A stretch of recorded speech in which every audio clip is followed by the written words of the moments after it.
안녕하세요. 저는 곧 마흔을 앞둔 30대 후반의 기혼 남성입니다. 제가 이렇게 글을 적어보게 된 것은 모두 저의 아내 때문인데요. 사실 저희는 10년간의 결혼 생활 중 절반은 따로 지내다시피 했기에 저는 혹여 아내와 공유할 일이 있을까 싶어서 늘 메모를 적어놓곤 했습니다. 물론 이제는 별일 없이 두 부부가 꼭 붙어서 같이 늙어갈 테지만 서로 소통 없이 지냈던 지난 몇 년간의 세월이 참 애달프게만 느껴지네요. 사이도 좋아 보이는 젊은 부부가 결혼 생활의 절반을 소통 없이 지냈다니 대체 무슨 사연인가 싶으시겠죠. 뭐 이혼할 생각이었거나 별거라도 했을까 말이에요. 저는 차라리 그랬으면 좋겠다는 생각을 한 적도 있었습니다. 찢고 볶고 싸우고 이혼하니 많이 하더라도 멀쩡히 살아서 움직이기만 했으면 좋겠다 싶었거든요. 나를 때리고 욕해도 좋으니 제발 멀쩡해 주기를 얼마나 바래왔는지 모르겠습니다. 물론 지금은 제게도 기적이 찾아와 아내도 저와 함께 미래를 꿈꾸고 있지만 그땐 정말 한치 앞을 모르는 터널을 걷는 기분이었죠. 아마 겪지 못하신 분들이라면 평생 가도 그 막막함과 절박함을 다 알지 못하실 겁니다. 그래서 제 얘기가 궁금하실 여러분께 제가 이렇게 하소연 한번 해놓고 저도 다 잊고 새 시작을 해보려고 합니다. 제 아내의 얘기를 먼저 시작해야겠군요. 아무리 제 아내의 얘기라고 하지만 남의 인생을 읊는다는 것이 그리 쉬운 일은 아닌 것 같습니다.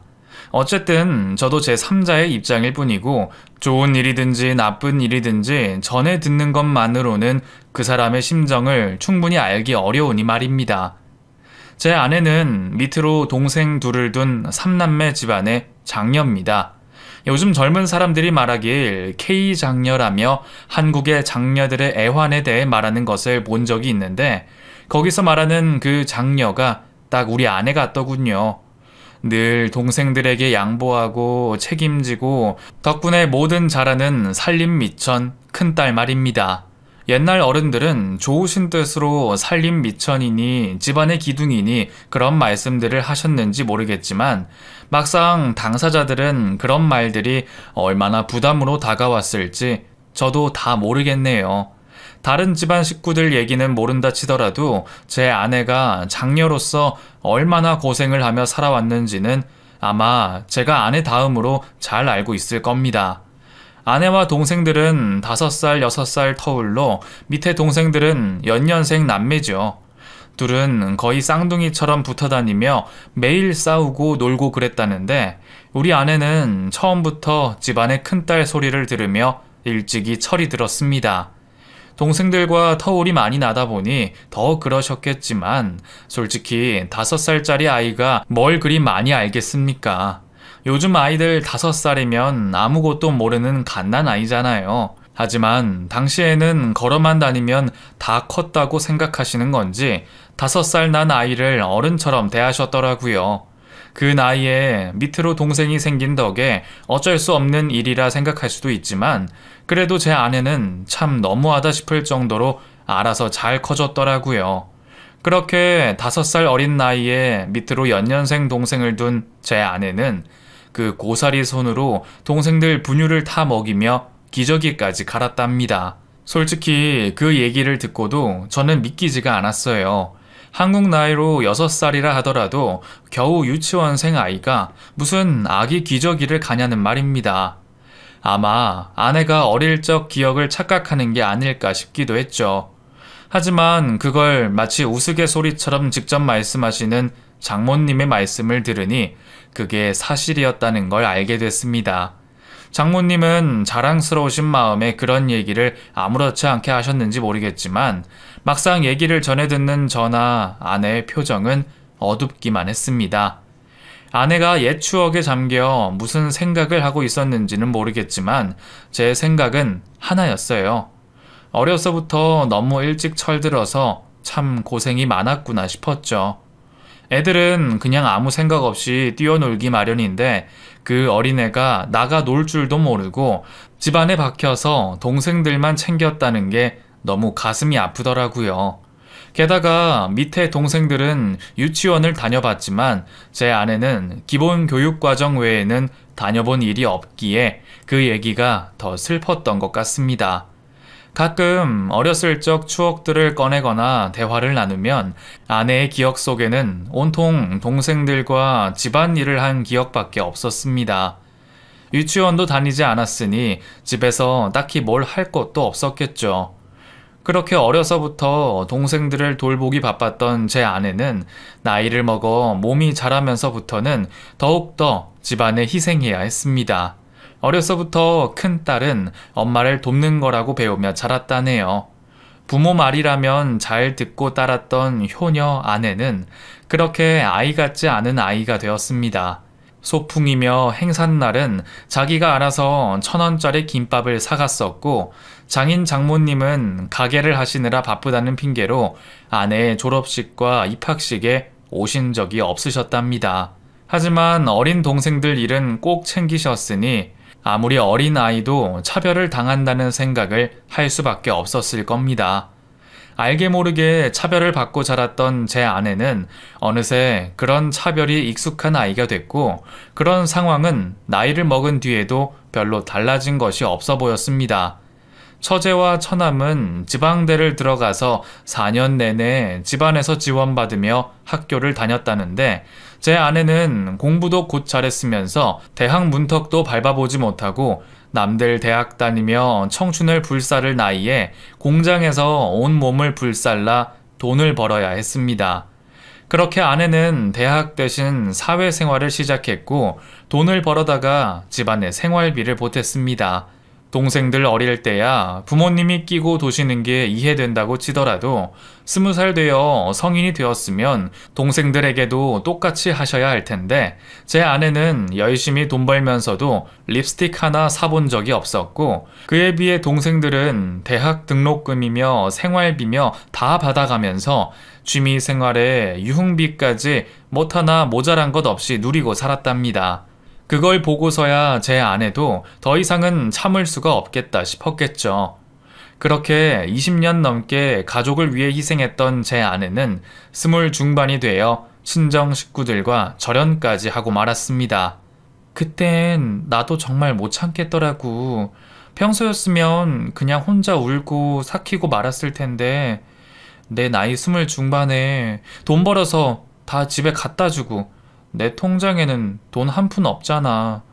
그러면서도 엄마는 내가 아파서 회사 못 나가면 불성실하다고 화만 내고 내 생일은 기억도 못 하면서 동생들 생일 때만 되면 백화점이다 뭐다 다 내 돈으로 긁고 동생들이 성인만 되면 나한테만큼은 아니어도 똑바로 키우실 줄 알았는데 걔들은 나이 다 먹어서도 여전히 품 안의 자식이고 나는 무슨 돈 벌어오는 통장인가 봐. 그래서 나도 못 참고 그냥 내질렀지. 집 나갈 테니까 앞으로 그냥 인연 끊고 살자고. 제가 아는 아내를 생각해도 큰 목소리 한번 낼 줄 모르는 사람인데 그런 사람이 그렇게까지 했다는 건 정말 심각한 상황이라는 뜻이겠죠. 결국 아내는 장모님과 크게 싸운 뒤 그 길로 짐을 싸서 집을 나왔고 한동안 친구네 집에 월세를 나눠내며 살았다고 합니다. 그동안 힘들게 돈 벌어서는 다 집에 갖다 줬었으니 집을 나왔다고 해서 당장 집 구할 보증금도 없었을 거고 어쩔 수 없이 친구 집에 얹혀 살 수밖에 없었죠. 오랫동안 가정에서 상처를 많이 받아왔던 아내는 그 뒤로 자신만을 위해 살겠다 결심했답니다. 하지만 아내가 어렵게 내린 그 결심은 그리 오래가지 못했습니다. 어머니가 아프다며 동생이 연락을 해왔다는 겁니다. 웃기게도 그 집에서는 아내가 나와 사는 동안 아무도 걱정하지 않고 연락도 없더니 장모님 간병할 사람이 필요한 탓인지 그제서야 엄마가 아프다며 큰딸에게 연락을 해온 겁니다. 물론 아내도 그 사실을 알고 있었겠죠. 매번 필요할 때마다 아내를 찾던 식구들이었으니 말이에요. 하지만 착한 아내는 그걸 알면서도 아프다는 엄마를 모른 체 할 수 없었고 결국 아내가 장모님의 병간호를 하게 됐습니다. 그래도 내심 다행이었던 것은 그 일을 계기로 다시 집으로 들어가지는 않았다네요. 그렇게 독한 마음으로 식구들을 끊어냈던 아내는 다시 식구들과 연락을 하며 지냈고, 일하느라 피곤한 와중에도 병원에 있는 어머니를 챙기며 또다시 효녀 노릇을 해왔습니다. 그래도 집에 돈을 가져다 주지는 않았고, 버는 대로 족족 모았더니 금세 목돈을 만들 수가 있었죠. 어려서부터 자기 앞가림 알아서 하며 참 열심히 살았던 아내였기에 그 이후의 성공은 어쩌면 당연한 결과였을지 모르겠습니다. 차곡차곡 모은 돈으로 작은 베이커리 카페를 차리게 된 아내는 그 뒤로 밤잠을 새가며 혼자 열심히 가게를 꾸려왔었고, 덕분에 금세 자리를 잡을 수 있었습니다. 그리고 가게를 찾았던 제가 아내와 연을 맺게 됐네요. 사실 아내는 누구나 보면 좋아할 수밖에 없는 사람이었습니다. 남을 미워할 줄도 모르고 늘 착하게만 살았으니 말이에요. 사람이 너무 무르다 싶어서 걱정이 되기까지 했어요. 진상 손님에게도 오늘 안 좋은 일이 있으셨나 보다며 달콤한 케이크를 건네는 그녀에게 저는 금세 빠져들고 말았습니다. 그 뒤로 매일 가게로 찾아가 눈도장을 찍던 저는 용기 내어 마음을 고백하게 됐고, 그렇게 저희는 2년의 연애 끝에 결혼을 약속하게 됐습니다. 연애 시절부터 아내의 개인사를 많이 들었던 탓인지 저는 하루라도 빨리 아내를 행복하게 해주고 싶었고, 아내가 행복해지는 것이 어느새 저의 목표가 되었습니다. 저희가 결혼을 한다는 소식에 저희 집에서는 두말할 것 없이 환영을 해주셨어요. 애초에 제가 워낙 여자니 결혼이니 질색을 하던 성정인지라 사실 저희 집에서는 제 결혼을 거의 포기하고 계셨거든요. 여자들이라면 사적으로 같이 있고 싶지도 않아 했던 사람이었기에 저도 제 아내를 만난 것이 참 기적 같은 일이라 생각했습니다. 그래서 저희 부모님은 그런 제가 결혼까지 생각하게 된 그 사람이 누구인지 무척 궁금해 하셨고, 목석 같던 제 마음을 열었다며 아내를 참 좋아하셨습니다. 저희 집은 무조건적으로 환영하는 분위기였다면 제 처가댁의 반응은 사뭇 달랐었네요. 딱히 제가 마음에 들지 않으신 것도 아닌 것 같은데 저희 결혼을 왠지 탐탁치 않아 하시는 분위기더군요. 식구 누구 하나 할 것 없이 저를 반겨주지 않으시니 저도 괜히 머쓱했던 기억이 납니다. 그때는 저도 잔뜩 긴장한 상황에다가 딸 보내는 집이랑 아들 보내는 집은 분위기가 다르다니 그냥 큰딸을 결혼시켜 아쉬운 모양이구나 싶었습니다. 그래서 집은 자네가 해오는 거고 우리 수민이 데려가려면 웬만해서는 안 될 텐데 결혼할 준비는 잘 되어 있나? 예? 예. 저 감사하게도 부모님이 제 앞으로 해주셨던 아파트가 있어서요. 그 하남의 신축인데 제 직장이나 수민이 가게랑도 멀지 않고 이번에 전세 계약이 끝나서 거기로 저희가 들어가면 어떨까 싶습니다. 하남? 경기도밖에 안 되나? 엄마, 거기 집값 엄청 올랐어. 10억 가까이 될걸? 그래? 뭐 그렇다고 집이 돈이 다가 아니지만 아무튼 그럼 집은 그렇다 치고 결혼 준비는 어떻게 할 생각인가? 그날 저는 대학이나 직장 면접을 보던 날보다 더 압박을 느꼈던 것 같습니다. 부모님이 자신에게 별 관심이 없으니 결혼 문제도 유아무야 넘어갈 거라 말했던 아내의 말과 달리 장인 장모님은 마치 준비라도 하신 듯 제게 모든 것을 꼬치꼬치 캐물으시더군요. 심지어 처음 만나던 그날 그 자리에서 저의 연봉과 보너스까지 물어보셨으니 나머지도 굳이 설명할 필요가 없겠죠. 모든 질문이 금전적인 문제와 귀결된다는 게 좀 찜찜하긴 했지만 그래도 제 걱정보다는 큰 따님에게도 관심이 많으신 듯 보여 다행이다 싶은 생각을 했던 것 같습니다. 그 뒤로 별 탈 없이 무사히 상견례를 마치고 저희는 결혼식을 올리게 됐고 우리는 정말 행복한 신혼을 보냈습니다. 결혼 후 아내는 제게 많이 의지를 했어요. 아마 평생 홀로서기처럼 살아왔을 테니 이제라도 기댈 자리가 생긴 것이 무엇보다 행복했겠죠. 사실 그것도 처음부터 그런 건 아니었습니다. 저희가 처음 연애를 시작했을 때는 뭐든지 혼자 하겠다는 생각으로 가끔 저를 섭섭하게도 했으니까요.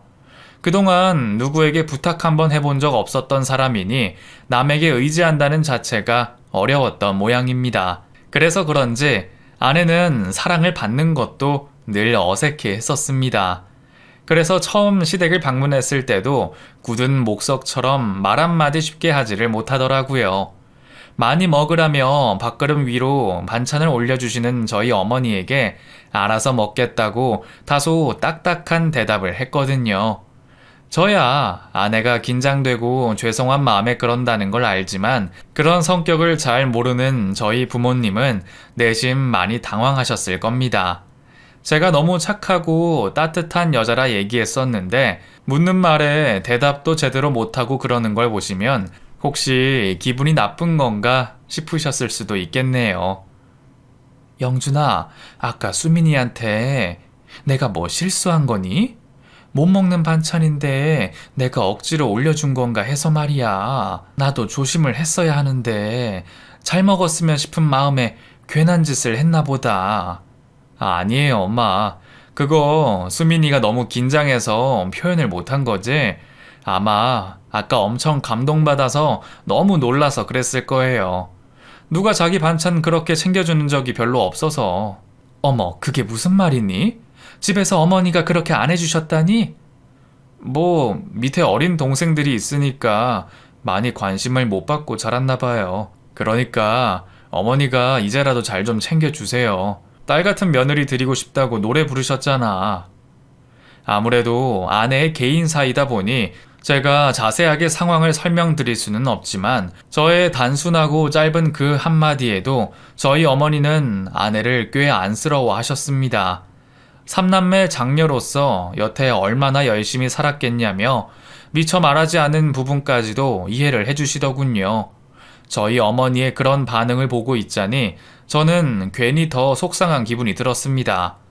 시어머니 되는 저희 어머니도 아내의 힘듦을 알아채시고 안쓰러워 해주시는데 어떻게 친부모님이 그런 사정을 그리 몰라주시나 싶었거든요. 결혼 전에야 저도 건너들은 이야기라 그리 자세하게 느끼지는 못했습니다. 그런데 결혼 후 처갓집을 찾을 때마다 보게 되는 광경에 저는 아내가 시댁을 가는 것보다 친정을 가는 것이 더 염려스러웠습니다. 평생을 그런 대접을 받아서 아내는 아무렇지 않은지 모르겠지만 남편인 제가 보기에는 제 아내는 참 대접을 못 받았습니다. 애초에 그 집에 가서 무슨 말을 많이 꺼내지는 않지만 장인 장모님은 아내가 하는 말이라면 늘 무시하시고 타박을 하시더군요. 너는 대학도 못 나온 애가 뭘 아는 척을 해? 우리 수진이 수혁이도 잘 모르는데 네가 뭘 안다고 그래? 괜히 아는 척 떠벌리지 말고 조용히 좀 있어라. 그러다가 네 남편 앞에서 창피라도 당하려고? 제 앞에서까지 제 철을 무시하시는 발언을 서슴없이 하시는 장모님을 보며 저는 참 기가 막혔습니다. 그런데 아내를 무시하는 것은 장모님뿐만이 아니었네요. 부모님이야 나이 드셔서 그러실 수 있다고 100번 이해를 해본다고 하지만 한참 어린 동생들이 그런다는 건 차마 용납할 수가 없었습니다. 그래, 언니가 뭘 한다고 그래. 그건 그냥 우리끼리 알아서 할 테니까 언니는 걱정하지 마. 정 걱정되면 돈이나 좀 보내주던가. 내가 무슨 돈이 있다고 그래. 요즘 가게 장사도 안 되는데. 아, 그러게 언니 가게 그거 정말 계속 할 거야? 차라리 옛날처럼 그냥 일 다니는 게 낫지 않아? 그거 돈도 잘 안 된다며. 근데 뭐 한다고 그 고생하면서 붙잡고 있어. 그러지 말고 가게 차라리 나한테 넘겨라. 그래, 수진이 취업도 어려운데 이참에 그냥 가게나 하게 할까? 뭐?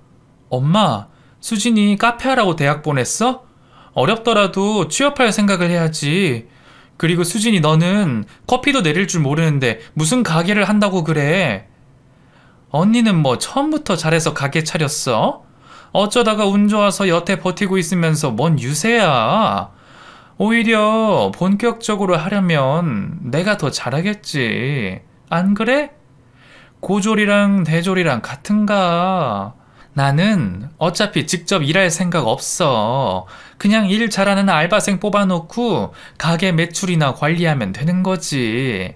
그러니까 언니, 괜히 돈 더 버려서 형부한테 민폐 끼치지 말고 이참에 그냥 나한테 가게 넘겨. 응? 처제, 그건 좀 아니지. 가게는 언니가 열심히 잘 꾸리고 있는데 그걸 왜 처제가 넘봐?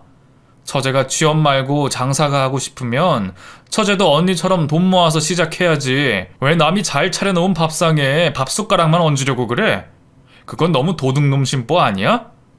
물론 처제가 설마 그런 의미로 한 얘기는 아니겠지만 남들이 들으면 그렇다고 오해하겠어. 그러니까 앞으로는 혹여나 오해 살 일 만들지 말고 그런 얘기는 삼가해 주길 바래. 가게 매출이 안 나와도 나는 우리 와이프 하고 싶은 일 하게 할 거니까. 처갓집에 가면 대화가 늘 그런 식이었습니다. 가족 모두가 시비를 걸듯이 아내를 괴롭히고 그러면 아내는 억울해하면서도 대꾸를 잘 못하고 당하고만 있었죠. 저도 처음에는 아내가 하지 말라고 하니 가만히 있으려 노력했지만 그런 소리를 듣고 있다 보면 저도 모르게 한마디씩 하게 되더군요. 그래도 다행인 것은 저는 사위라 그런지 대학 나왔다고 그러는지 저를 함부로 무시하지는 못하더라고요. 그래서 늘 제가 아내 대신 한 소리씩 하곤 했습니다. 하지만 제가 참다 못해 그런 말을 할 때에도 처갓집 식구들은 대꾸만 못할 뿐이지 그런 저를 늘 탐탁치 않아 했었죠. 그러면서도 아내는 늘 처가에 기죽어 있었고 저는 그 꼴이 보기가 싫었습니다. 그러면서 돈이니 뭐니 아쉬운 소리는 왜 그렇게들 잘하는지 그 때문에 아내는 늘 장사가 안 된다며 거짓말을 하곤 했습니다. 사실 영업이 어렵다는 소리는 다 거짓말입니다. 아내가 가게를 연 이후로 매출 때문에 걱정했던 적은 한 번도 없었으니까요. 지금은 카페도 배달이니 인터넷 주문이니 많이들 하지만 5, 6년 전만 해도 그게 흔한 일은 아니었습니다. 그런 때에 저희 아내는 멀리 내다봤고 미리부터 인터넷 판매를 시작하곤 했습니다. 물론 그것도 절대로 쉬운 일은 아니었죠. 음식을 인터넷으로 판매한다는 건 여러모로 힘든 일이지 않습니까? 하물며 그게 건조식품도 아니고 카페나 빵일 때는 더욱 말이죠. 하지만 아내는 늘 어떻게든 자구책을 마련해내어 가게를 꾸려갔고 덕분에 아내는 억대 매출의 사장님이었습니다. 인터넷으로 들어오는 주문만 해도 제 월급보다 한참 많았으니까요. 하지만 아내는 처갓집에 그런 사실을 절대로 알리지 않았습니다. 그 집에 갈 때는 늘 가장 허름한 옷차림으로 가서 늘 없이 살고 아쉬운 소리만 할 뿐이었죠. 처음에는 왜 그러는지 이해를 못했는데 저도 나중에서야 이유를 알았습니다. 처가댁은 늘 맡겨놓은 것처럼 저희 아내에게 돈을 바라곤 했으니까요. 대학까지 보내놓은 다른 자식들은 뭘 하는 건지 지 앞가림도 제대로 할 줄 모르고 자기 혼자 고생해서 이만큼 사는 아내에게 늘 바라기만 했습니다. 솔직한 심정으로는 처가댁에 관심도 가지고 싶지 않았지만 그래도 사랑하는 아내의 가족이고 아내가 연을 끊기 원하지 않기에 저도 어쩔 수 없이 최소한의 도리는 다했습니다. 때마다 장인 장모님께 용돈도 챙겨드리고 별로 달갑지 않은 처제와 처남에게도 용돈을 쥐어주기도 했죠. 그러면서도 고맙다는 말 한번 제대로 들은 적이 있는지 모르겠네요. 그럼에도 불구하고 아내는 자기 가족을 참 사랑했고 항상 신경을 써왔습니다. 그렇게 늘 신경 쓰는 게 많아서 그런지 아내는 위장병을 달고 살았었고 임신도 어려웠습니다. 난임의 원인이 정확히 뭔지는 모르겠지만 제 생각에는 처갓집의 영향이 절반 이상 되지 않을까 싶습니다. 평소 무슨 일이 있으면 그 집에서는 늘 제 아내를 호출했고 다들 제 아내를 감정 쓰레기통 정도로 생각했으니 위로한답시고 그런 소리들을 들어주고 있으면서도 혼자서는 얼마나 스트레스가 되었을지 모르니까요. 솔직히 적당히 거리를 뒀으면 좋겠다 싶다가도 늘 가족들 걱정을 하고 제 눈치를 보는 아내를 보며 저도 별다른 말을 하지 못했습니다. 좋은 게 있으면 늘 부모님께, 동생들에게 갖다 줘야겠다 말하는 아내였으니 가끔은 사람이 너무 착해도 탈이구나 싶더라고요. 그래서 저도 최소한의 도리는 하면서 그렇게 지냈습니다. 그런데 아내가 그렇게 해도 처가댁 식구들은 참 너무할 때가 많았습니다. 저희가 결혼 후 몇 년이나 아이 소식이 없는 것을 뻔히 알고 계시면서 꼭 남의 속을 후벼 파는 얘기들을 아주 서스럼 없이 하더군요. 그때 당시에 처제가 결혼 후 거의 곧바로 임신이 됐습니다. 저희는 몇 년이 지나도록 오매불망 아이 소식을 기다려왔는데 처제는 결혼하자마자 임신이 됐으니 아내 입장에서는 속상할 만도 하죠. 그렇다고 그게 처제를 축하하지 않는다는 얘기는 아닌데 장모님이 억지로 내내 웃고 있는 아내에게 이런 말을 하시더군요. 수민이 너 진심으로 축하하는 거 맞니? 왜 계속 표정이 안 좋아? 너 설마 네 동생이 먼저 임신했다고 지금 질투하는 거니? 아니야, 나도 당연히 축하하지. 나는 그냥 수진이가 부러워서 그런 거지. 그러니까 네가 왜 수진이를 부러워하냐고. 그냥 축하만 해주면 될 것이지. 그래 언니, 나 축하하러 모인 자리인데 언니가 그러고 있으니까 괜히 내가 눈치가 보이고 좀 그렇네. 그럴 거면 그냥 오지 말지 그랬어. 사람 괜히 기분 상하게. 미안해. 나는 그러려고 그런 게 아니라 그냥 요즘 좀 힘들어서 나도 모르게 그랬나 봐. 그래도 축하하는 건 정말 진심이야. 나도 조카가 생기는 건데 어떻게 안 좋겠어. 표정을 죽상을 하고 있더니 이제 와서 그런 소리 해봤자 늦었지. 그러게 너는 매번 이런 식이야. 동생들한테 좋은 일 있으면 늘 질투하고 시기하고. 어릴 때부터 그랬지 너? 그게 무슨 말이야. 내가 언제 그랬어. 너 맨날 그랬어. 지 동생들 생일에는 왜 케이크 사주고 자기 생일에는 안 사주냐고 떼쓰고. 나이도 다 먹은 애가 무슨 케이크 타령을 그렇게 하는지. 그건 맞는 말이잖아. 나는 생일에 케이크 먹어본 기억이 없는데.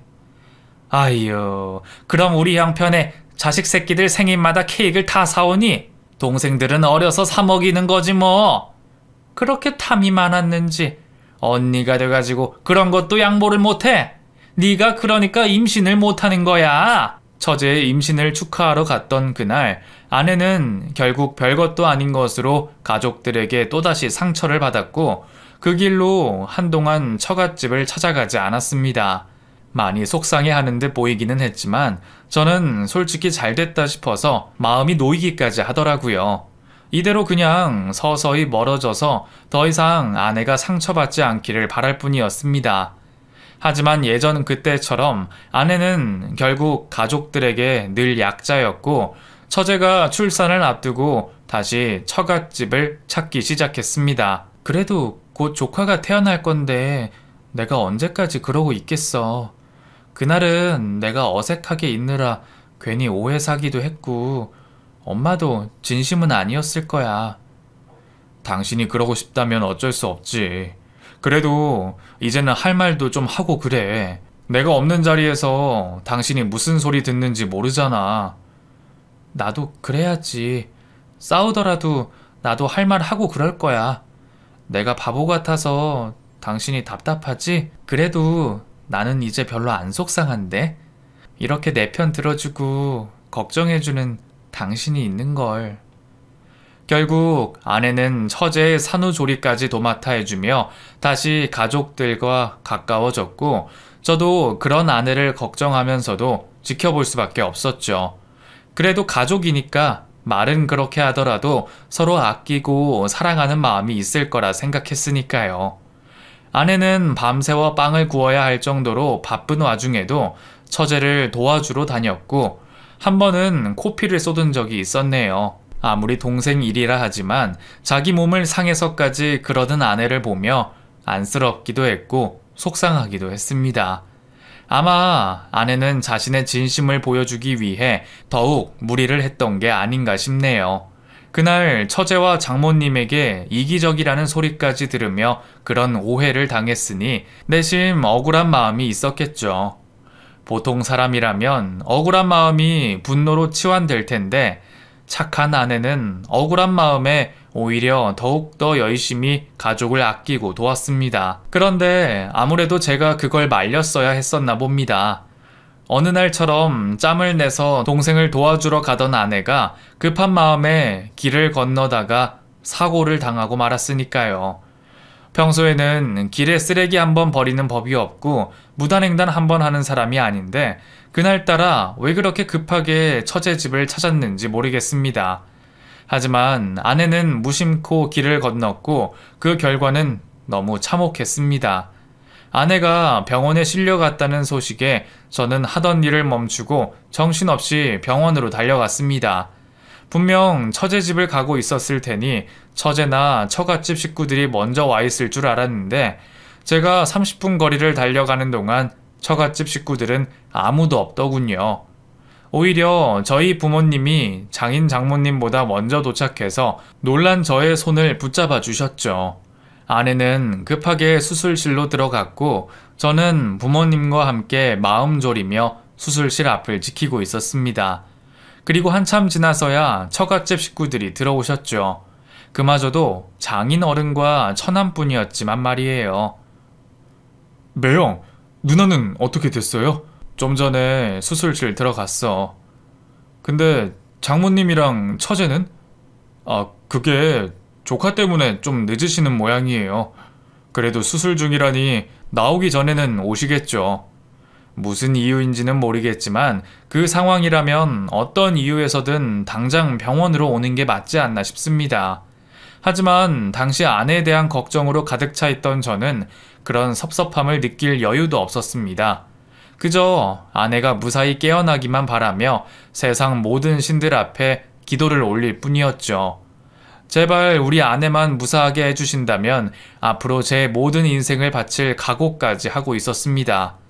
그렇게 몇 시간이 걸리는 대수술이 끝나고 아내는 며칠 간격으로 몇 번이나 더 수술을 해야 했습니다.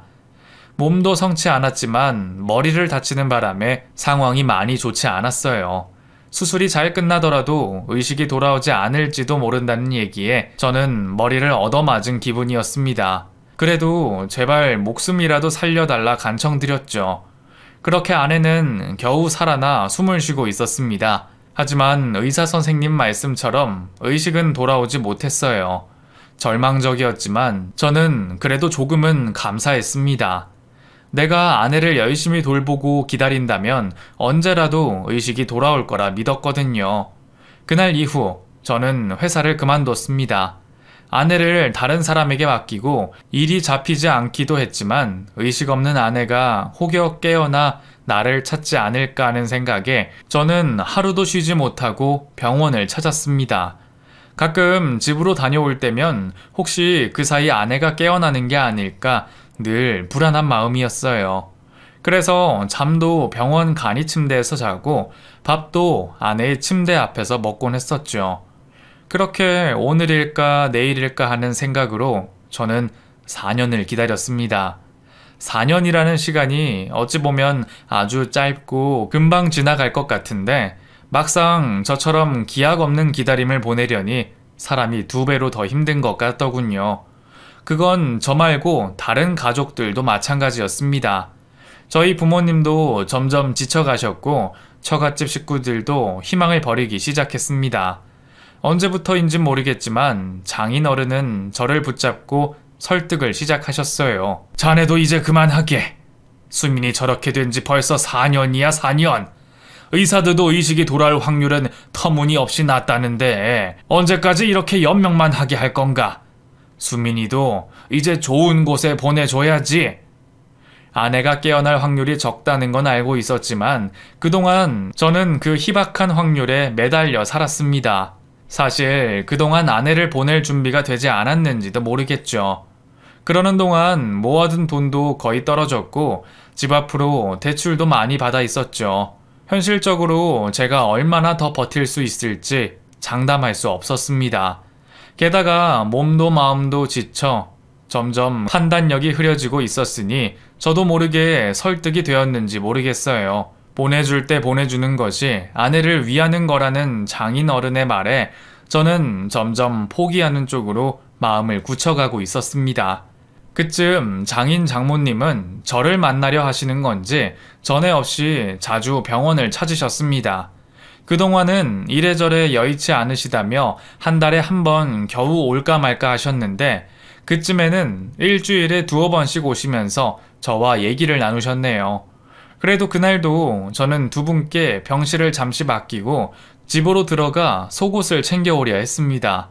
그런데 제가 바보같이 차키를 두고 왔더군요. 그래서 결국 지하까지 내려갔다가 다시 병실로 올라가야 했었죠. 그렇게 올라가 아내가 있는 병실을 열려는데 안에서 두 분의 대화 소리가 들리더군요. 워낙 조용한 병원이라 그런지 문을 열지 않았는데도 두 분의 대화가 너무 잘 들렸습니다. 엿들으면 안 된다는 걸 알면서도 그 대화에 귀 기울이지 않을 수가 없었네요. 그러니까 얼른 동의 받아서 수민이 보내고 보험금 바로 받아내야지. 김서방은 보험 있는 줄도 모르고 어차피 수혜자 지정된 것도 아니라서 그냥 우리끼리 해결하면 되는 거야. 아유, 그러게. 진작 했으면 좋았을걸. 가망도 없는 애를 붙들고 여태 뭐 한다고 4년을 버텼대? 괜히 돈만 더 들지. 그래도 나중에라도 알고서 보험금 나눠달라 그러면 어쩌려고. 차라리 인감 훔쳐와서 서류를 다시 만드는 게 낫다니까. 어차피 수민이 통장도 그 집에 있을 거고 인감이랑 가족관계 증명서 있으면 된다 그러던데. 이왕 일 벌일 거면 애초에 깔끔하게 하는 게 낫지. 그런가? 아유, 그래. 당신 말대로 그렇게 하자. 그러면 내가 내일 김서방 붙잡고 있을 테니까 당신이 그 집에 가서 도장이랑 통장이랑 챙겨와. 수민이 애가 워낙 악착스러워서 아마 그동안 모아놓은 돈 솔직히 많이 있을 거야. 아유, 차라리 결혼을 시키지 말걸. 괜히 결혼시켜서 돈줄이나 끊기고 일이 복잡해졌네. 조용히 대화를 엿듣던 저는 온몸에 소름이 끼쳤습니다. 믿을 수가 없는 내용이었죠. 자기 딸이 의식 없이 누워있는데 어떻게 돈만 바랄 수가 있습니까? 그것도 의식 없는 자식 앞에서 그런 대화를 하다니 말이에요. 결국 아내를 포기하자고 했던 것이 모두 돈 때문이라는 것을 알게 된 저는 순간 이성을 잃어버린 듯 합니다. 정신을 차렸을 때는 제가 이미 장인의 얼굴을 때리고 있었더군요. 장모는 바닥에 나뒹굴며 울부짖고 있었고 그 소란에 병원 관계자들이 달려들어 저를 떼어놨습니다. 결국 병원은 순식간에 아수라장이 됐고 경찰까지 오는 바람에 저는 경찰서로 가서 조사를 받게 됐죠. 내가 대화를 다 듣고 그랬다는 걸 알면서도 장인은 뻔뻔하게 나왔습니다. 너 이 자식, 이거 폐륜이야? 사위라는 놈이 감히 장인을 때려? 사위라고 챙겨줬더니 말이야. 내가 너 감옥 보낼 줄 알아. 알겠어? 폐륜? 사위? 하, 자기 자식 돈줄로밖에 생각 안 하는 사람들이 할 말은 아니지 않나? 돈 때문에 딸 자식도 죽이자 하면서 말이야. 나도 그런 사람들 장인 장모로 생각 안 하니까 고소를 하던 콩밥을 먹이던 당신들 알아서 해. 대신 나도 가만히 있지 않을 거니까 각오하는 게 좋을 거야. 차라리 진짜 고소라도 당해서 법정에서 시시비비 좀 가려보고 싶었는데 죄 지은 놈들이 제발 저리는 건지 그 두 사람은 저를 고소하지 않고 조용히 넘어가더군요. 그리고 제가 어찌할까 무서웠는지 다시는 제 앞에 얼굴을 내밀지 않았죠. 결국 저는 그 뒤로 다시 마음을 고쳐 먹었습니다.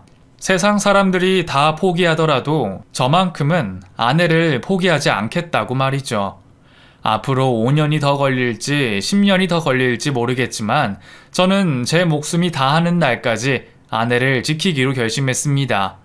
결국 저는 그날 이후 더욱더 정성껏 아내를 돌봤습니다.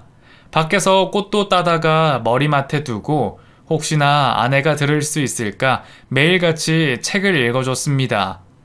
병원 사람들도 제가 참 별나다며 혀를 내두를 정도였어요. 그런데 저의 그 보잘것없는 노력들이 의미가 있었던 건지 얼마 뒤 아내는 기적적으로 의식을 되찾았습니다.